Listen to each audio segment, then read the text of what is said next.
Hello guys and welcome to my channel. My name is Jesper Offersen and today we are going to look at sunscreens yet again. And I have found one which is also for kids this time because the last video I made about sunscreens, it was for kids. It was the one from Nivea, the green and pink one, and the sensitive one, or the one for sensitive skin. So I found another one which is also for kids, and that is from Garnier, and that is the Ambre Solaire, and it looks like this. And I would like to compare it to the one I spoke about last time, which is the one from Nivea, and it looks like this. And that is also meant for kids and for sensitive skin. So what is the first thing that you would think when you are thinking about a sensitive skin? For me, that would be perfume. And when I tested this one, and you can see that testing in the video up here, the first thing I noticed was that yes, everything has some sort of a smell, but it doesn't have a scent, so it doesn't have any perfume added in this one here. And what you immediately find out when you are taking the Ambre Solaire one from Garnier, then I just open it like that, then you can smell it a bit better. And I do like this, and now it pours out everywhere. And it's kind of like hits you like, oh, it doesn't really smell of anything. There's no perfume in it, you think. And then when you start to use it, you realize that it actually has some sort of a scent. And if we just put it on my arm here, because you can obviously not smell how it is, but we just put it on here, and it has this sort of spray thing. So I just do it very sort of gentle. So you can see normally, if I do it on this side here, it kind of like goes on like that. And that is the thing with these spray things, but we could come back to that, because if we just concentrate on this scent in the first place, I would just smear it on my arm, and then it starts to have some sort of smell, or well, I will call it a smell, but I'm sure it is meant to be a lovely scent.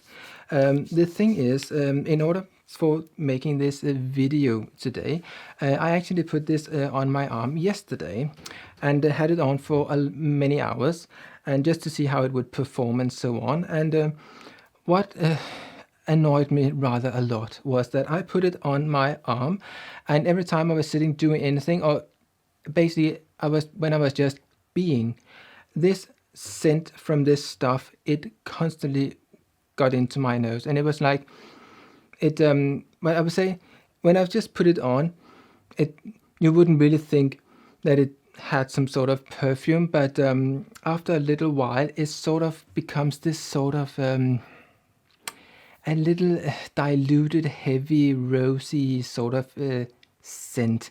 And there might be some that think, oh, it's a lovely scent, and to begin with I thought, no, it's not that bad. But when you have had it on for a long time, it's just like, I just want to get rid of this stuff. It really isn't pleasant. And I would say it's not the sort of scent that I would say I would experience on the beach. I would rather have had something, if there needed to be a scent in it, that was a bit more fresh and summer kind of like, where I would say this is just sort of heavy scented rosy soap sort of soap bar thing scent from the old days. It's not the classic Nivea scent, because it is not Nivea. It is Ambre Solaire, so that is the Garnier one.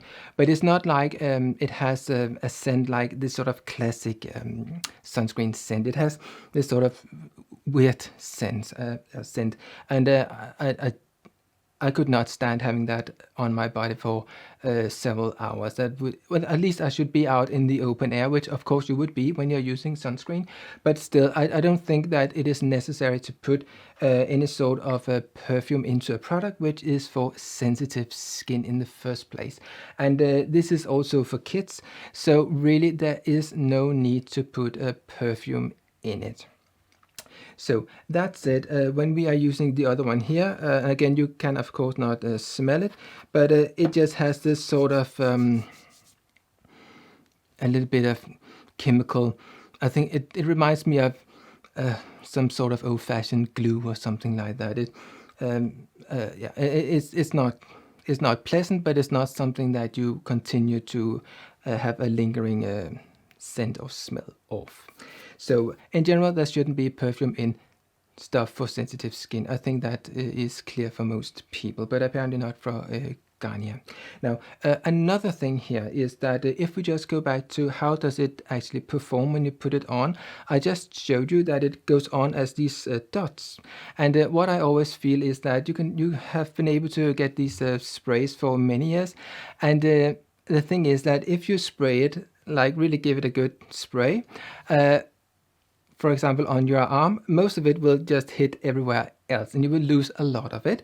And these things are not particularly cheap, so you don't want to lose a lot of it. So I think that most people end up just putting this small dot on here, like I just showed you, this sort of classic way of doing it. And for that, you could basically just use a normal bottle for that sort of application. So I had this on for a little while, actually a couple of hours yesterday, and that was in order to find out how would it perform, and would there be a difference between the two products. So would there be a difference between this one here and this one here when it was on the arm? Would it be one be more tacky than the other? And I think when I felt them, I really couldn't say if it was one or it was the other. But when I put it on, then this, to begin with, in my hand, when I had smeared it out, it felt a bit more sticky, but it was not when it was smeared out on my arms. I really couldn't say if one was the other or the other way around. So for that, they just performed really kind of like the same. But what I really like about the Nivea one here is that it goes on with this rollerball thing, and you can very easily get it all over your arm in a relatively thin layer, and then you can just much easier smear it out. Whereas with the other one, you have these dots here and there, kind of like it's more of a bother to put it on. And I also think that kids would think that this is a little bit more fun than being sprayed with some sort of stuff here that might go into their eyes, because they would not sit still, of course, when you are putting it on, or that is what often happens, isn't it? So therefore, I would say that the roll-on is much better.